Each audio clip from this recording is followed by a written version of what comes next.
கழுதை தேய்ந்து கட்டெரும்பான கதை. இந்த பழமொழிக்கான விளக்கம் இந்த காணொலியில் நம்ம கொடுக்குறோம். கழு தை அப்படின்னா கழு மரம்ங்கிறது பார்த்திங்கன்னா அந்த காலத்தில் கழு வேட்டுதல்ங்கிறது ஒரு மிகப்பெரிய தண்டனை.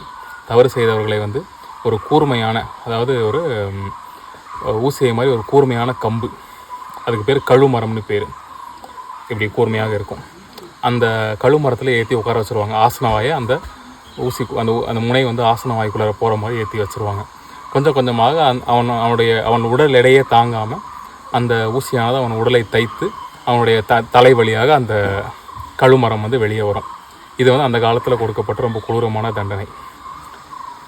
ஆரம்ப காலத்தில் சின்ன சின்ன தவறுகளுக்கு கூட கழுவேற்றம் தான் தண்டனையாக இருந்தது.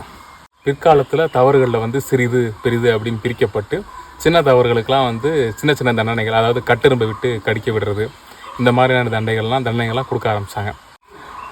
அதனால தான் தண்டனையுடைய விகிதம் குறைய ஆரம்பித்ததை மக்களுக்கு காட்டுறதுக்காக, அதாவது கழுதை அப்படின்னு கழு வச்சு தைக்கக்கூடிய அந்த தண்டனை பிற்காலத்தில் கட்டெரும்பு வச்சு கடிக்க விடுற தண்டனையாக குறைஞ்சி போச்சு.